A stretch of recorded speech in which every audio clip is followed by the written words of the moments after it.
નમસ્કાર આંગણવાડી કર્મચારી બહેનો, સ્વાગત છે તમારું આપણી આ યુટ્યુબ ચેનલમાં જેનું નામ છે ગુજરાતી જીકેની જમાવટ. તો આખરે 2 દાયકાના જે સંઘર્ષ છે તેનો વિજય થયો છે અને છેલ્લા 2 દાયકાથી જે આંગણવાડી કર્મચારીઓ પોતાના મુખ્ય માંગણી જેવી કે માનદ વેતનમાં વધારા સહિતના 20 જેટલા મુદ્દાઓને લઈ અને જે લડત લડી રહ્યા હતા તેમાં આખરે સફળતા મળી છે. આપ સૌ બહેનો જાણો છો તે પ્રમાણે ગત 20 ઓગસ્ટ 2025ના રોજ ગુજરાત હાઈકોર્ટ ડિવિઝન બેન્ચ દ્વારા આપ આંગણવાડી બહેનોની તરફેણમાં એક ઐતિહાસિક ચુકાદો જાહેર કરાયો હતો, જેમાં રાજ્ય સરકારને કહેવામાં આવ્યું હતું કે આગામી 6 મહિનાની અંદર એટલે કે 28 ફેબ્રુઆરી 2026 સુધીમાં તમામ આંગણવાડી કર્મચારી બહેનો, કાર્યકર અને તેડાગર બહેનો તમામને 14,800 રૂપિયા હાલના માનદ વેતનમાં પગાર વધારો કરી આપવામાં આવે.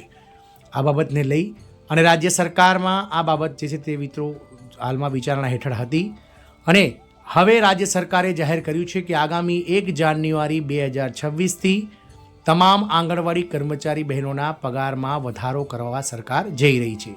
એટલે કે આંગણવાડી કર્મચારી બહેનો આનંદો, કારણ કે ટૂંક જ સમયમાં આપના જે 2 દાયકાઓનો જે સંઘર્ષ છે તેનો વિજય થયો છે અને સરકાર હવે ટૂંક જ સમયમાં તમામ આંગણવાડી કર્મચારી બહેનોના ખાતામાં જે નવું માનદ વેતન ગુજરાત હાઈકોર્ટ દ્વારા સૂચિત કરવામાં આવ્યું છે, કાર્યકર બહેનોનું 24,800 અને તેડાગર બહેનોનું 20,300 રૂપિયા અને સાથે જ જે 1 એપ્રિલ 2025થી આ જે નવું માનદ વેતન હાઈકોર્ટે કહ્યું છે લાગુ કરવાનું, તો તેનું એરિયસ પણ જે બનશે તે એરિયસ પણ સરકાર આગામી જાન્યુઆરી મહિનામાં પગાર રૂપે ખાતામાં નાખી શકે છે. તો જાણીશું બહેનો આજના વિડીયોમાં વિગતવાર કે ઐતિહાસિક જે જીત થઈ છે બહેનોની તે શું છે, સમગ્ર મામલો શું છે અને સરકારે કેવી તૈયારીઓ આદરી છે એરિયસ સહિત આ પગાર વધારો જાન્યુઆરી મહિનામાં ચૂકવવાની, તેને લઈ અને આજના વિડીયોમાં બહેનો આપણે વિગતવાર ચર્ચા કરીશું.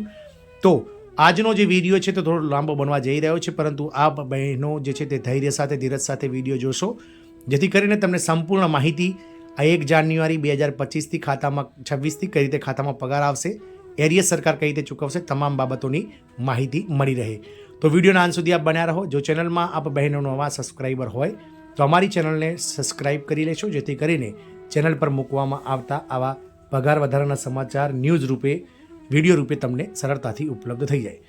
તો ગુજરાત હાઈકોર્ટની ડિવિઝન બેન્ચ દ્વારા સિંગલ બેન્ચ જજનો જે ઓક્ટોબર 2024નો ચુકાદો હતો તેને ઉલટાવી નાખવામાં આવ્યો હતો અને ફક્ત ગુજરાત હાઈકોર્ટ દ્વારા જે લિવિંગ વેજ છે એટલે કે જીવન જીવવા પૂરતું જે વેતન છે, લઘુત્તમ વેતન ગુજરાત રાજ્ય સરકારના વર્ગ 4ના જે હાઈકોર્ટમાં પટાવાળાઓનો જે ગ્રેડ પે 1,400 રૂપિયા છે તેમાં 14,800 રૂપિયા જે બેઝિક પગાર છે તેટલો વધારો હાલના માનદ વેતનમાં કરી આપવાનો એક ઐતિહાસિક ચુકાદો આપ તમામ બહેનોની તરફેણમાં ગત 20 ઓગસ્ટ 2025ના રોજ ગુજરાત હાઈકોર્ટની ડિવિઝન બેન્ચ દ્વારા આપવામાં આવ્યો હતો.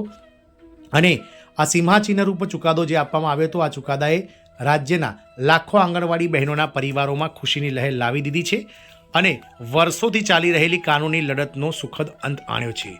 વાત કરીએ તો આંગણવાડી કર્મચારીઓ માટે ગુજરાત હાઈકોર્ટનો ઐતિહાસિક ચુકાદો ન્યાય અને સન્માનની જે જીત થઈ છે. તો ગુજરાત રાજ્યના આંગણવાડી કેન્દ્રોમાં ફરજ બજાવતા કાર્યકર બહેનો અને તેડાગર બહેનો માટે ગત 20 ઓગસ્ટ 2025નો દિવસ સુવર્ણ અક્ષરે ઇતિહાસમાં લખાઈ જાય તેવો સાબિત થયો છે. ડિવિઝન બેન્ચ એટલે કે ડબલ બેન્ચ જજ જે ગુજરાત હાઈકોર્ટની છે તેમાં જસ્ટિસ A.S. સુપહિયા અને જસ્ટિસ R.T. વાછાણીની ડિવિઝન બેન્ચે વર્ષોથી એટલે કે છેલ્લા 2 દાયકાથી ચાલતા વેતન વધારાના વિવાદ પર ચુકાદો આપતા આંગણવાડી કર્મચારીઓના પગારમાં ધરખમ વધારો કરવાનો રાજ્ય સરકારને આદેશ આપી દીધો છે. ચુકાદાની મુખ્ય વિગતો અને વેતન વધારાની વાત કરીએ તો હાઈકોર્ટે તેના ચુકાદામાં સ્પષ્ટ કર્યું છે કે આંગણવાડી કાર્યકરો અને તેડાગરોને અત્યાર સુધી જે વેતન મળતું હતું તે તેમની કામગીરીના પ્રમાણમાં ખૂબ જ ઓછું હતું. હાઈકોર્ટે નવો વેતન દર નીચે મુજબ નક્કી કર્યો છે, જેમાં આંગણવાડી કાર્યકર બહેનોને દર મહિને 24,800 રૂપિયા એટલે કે જે અગાઉ 10,000 રૂપિયા હતો તેમાં 14,800 રૂપિયા વધારો કરવાનો ચુકાદો આપ્યો છે.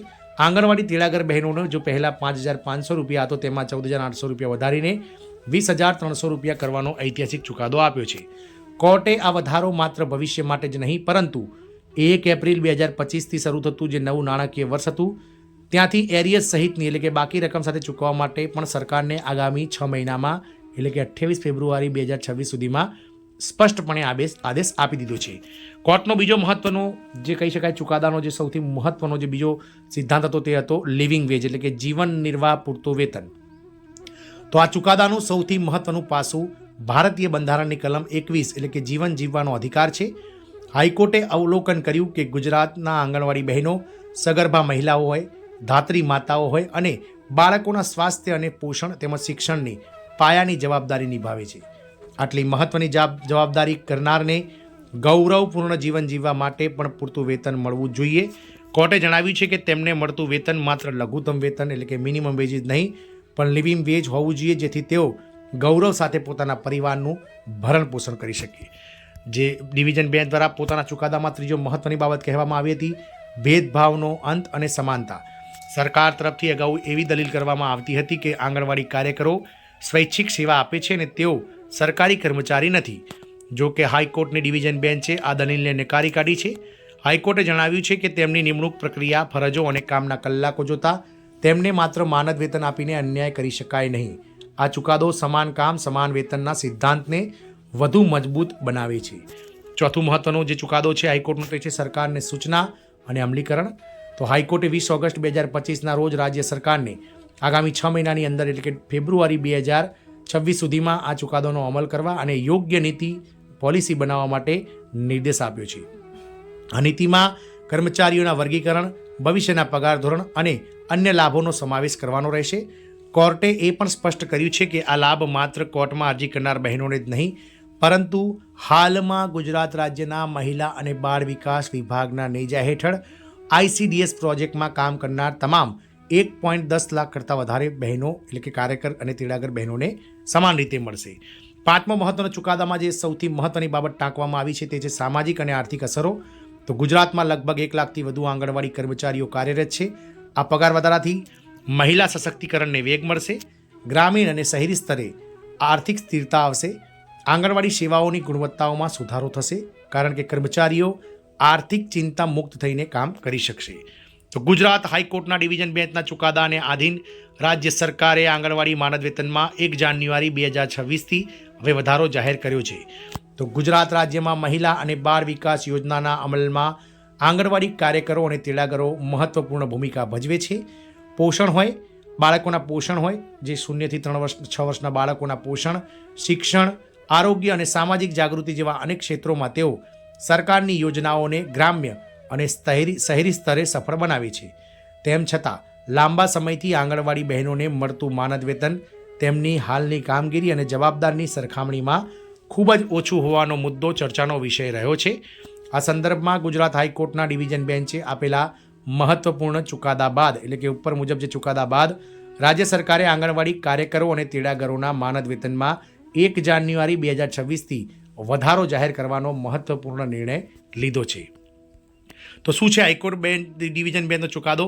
તો ગુજરાત હાઈકોર્ટના ડિવિઝન બેન્ચે આંગણવાડી કર્મચારીઓ સંબંધિત અરજીની સુનાવણી દરમિયાન સ્પષ્ટ ટિપ્પણી કરી હતી કે આંગણવાડી બહેનો માત્ર માનદ વેતન કર્મચારી નથી પરંતુ સરકારી યોજનાના મેદાન સ્તર પર એટલે કે ગ્રાઉન્ડ લેવલ પર અમલ કરતા છે.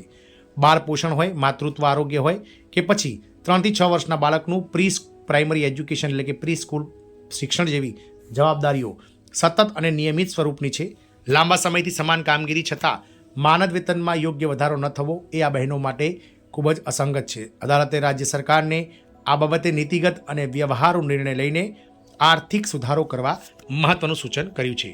તો રાજ્ય સરકારનો નિર્ણય કાનૂની મર્યાદામાં મહત્વપૂર્ણ પગલું. તો હાઈકોર્ટના ચુકાદાને માન આપતા ગુજરાત રાજ્ય સરકારે આંગણવાડી માનદ વેતનમાં વધારો જાહેર કર્યો છે. સરકાર દ્વારા જાહેર કરેલા નિર્ણય અનુસાર આ વધારો 1 જાન્યુઆરી 2026થી અમલમાં આવી શકે છે. આ નિર્ણય ગુજરાત હાઈકોર્ટના ડિવિઝન બેન્ચના ચુકાદાને આધીન રહેશે. વધારો કાર્યકરો તેમજ તેડાગરો બંનેને લાગુ થશે જેમણે હાઈકોર્ટમાં અરજી કરી છે અથવા તો નથી કરી તેવા તમામ ICDS પ્રોજેક્ટમાં કામ કરતા 1.10 લાખ કરતાં વધારે ગુજરાત રાજ્યના મહિલા આંગણવાડી કર્મચારી અને તેડાગર બહેનો તમામને લાગુ પડશે. અંતિમ ચુકાદા અને પરિપત્ર મુજબ વધારાની ચોક્કસ રકમ નક્કી થશે. સાથે જ જે ગુજરાત હાઈકોર્ટે 1 એપ્રિલ 2025થી જે કહી શકાય કે આ નવો પગાર વધારો જે 24,800 માનદ વેતન કાર્યકર બહેનો અને તેડાગર બહેનો માટે 20,300 રૂપિયા માનદ વેતન જે રિફર કરાયું છે તેનું જે એરિયસ છે 14,800 લેખે બંને સંવર્ગોનું તે એરિયસ પણ આગામી મહિનાઓમાં સરકાર જે છે તે પરિપત્ર કરી અને ચૂકવવાની મુદત આપી દેશે. એટલે કે હપ્તાઓ સ્વરૂપે આ કહી શકાય કે વર્ષ 2026ના વર્ષ દરમિયાન 3 મહિનાના ગેપમાં હપ્તાઓ સ્વરૂપે આ એરિયસ પણ ચૂકવાઈ શકે છે. સરકારે સ્પષ્ટ કર્યું છે કે અદાલતના અંતિમ આદેશ બાદ જો કોઈ ફેરફાર જરૂરી બનશે તો તે મુજબ કાર્યવાહી કરવામાં આવશે. આ નિર્ણયનું મહત્વ કેમ વિશેષ છે? તો આ નિર્ણય માત્ર વેતન વધારો નહીં પરંતુ આંગણવાડી બહેનોના કાર્યને માન્યતા આપતો મહત્વપૂર્ણ પગલું છે. આનાથી મોંઘવારીમાં સમયમાં આ બહેનોને આર્થિક રાહત મળશે, બહેનોનું કાર્ય કરવાનું મનોબળ અને તેમની કાર્યક્ષમતા વધશે. સાથે જ આંગણવાડી મહિલા કર્મચારીઓ માટે સામાજિક સુરક્ષાનો પણ સંદેશ મળશે અને સરકાર અને કર્મચારીઓ વચ્ચે વિશ્વાસ જે છે તે વધતો રહેશે. વાત કરીએ આનાથી આંગણવાડી બહેનોની પ્રતિક્રિયા, તો રાજ્યભરના આંગણવાડી કાર્યકરો અને સહાયિકાઓ એટલે કે તેડાગરોએ આ નિર્ણયને આવકાર્યો છે. બહેનોનું કહેવું છે કે વર્ષોથી ચાલતી માંગને હવે હાઈકોર્ટ અને સરકાર બંને તરફથી ન્યાય મળતો દેખાઈ રહ્યો છે. જોકે તેઓ અંતિમ પરિપત્ર અને વધારાની ચોક્કસની રકમની જાહેરાતની આતુરતાથી રાહ જોઈ રહ્યા છે. તો ભવિષ્યમાં શું અપેક્ષા છે? તો આ નિર્ણય બાદ આગામી સમયમાં નીચેની બાબતો પર સૌની નજર રહેશે, જેમાં માનદ વેતનમાં વધારાની ચોક્કસ રકમ કેટલી મળશે, એટલે કે એરિયસ સરકાર કઈ રીતે ચૂકવશે, ક્યારથી જે છે તે સરકાર આ ખાતામાં પૈસા આપશે, શું બાકી સમયગાળાનું એરિયસ સમયસર ચૂકવાશે, અને આંગણવાડી બહેનો માટે અન્ય સુવિધાઓ જેવી કે પેન્શન, સામાજિક સુરક્ષા અંગે સરકારનું શું છે પગલું તે જોવાનું રહેશે. તો આંગણવાડી બહેનોની 2 દાયકાની લડાઈમાં આખરે ઐતિહાસિક જીત બહેનોની થઈ છે અને હાઈકોર્ટના ચુકાદાને આધીન રાજ્ય સરકાર દ્વારા 1 જાન્યુઆરી 2026થી જે પગાર વધારો છે તે અમલમાં આવશે તેવું હાલના સંજોગોમાં દેખાઈ રહ્યું છે. નાણાં વિભાગના અંગત સૂત્રોએ માહિતી આપી છે કે જાન્યુઆરી મહિનામાં સરકાર દ્વારા જે છે તે આના વિશે જાહેરાત કરી શકાય છે અને બહેનોના ખાતામાં જે છે તે એરિયસ સહિતની રકમો જાન્યુઆરી મહિનાના પગારમાં આવી શકે છે. જય હિન્દ, અસ્તુ.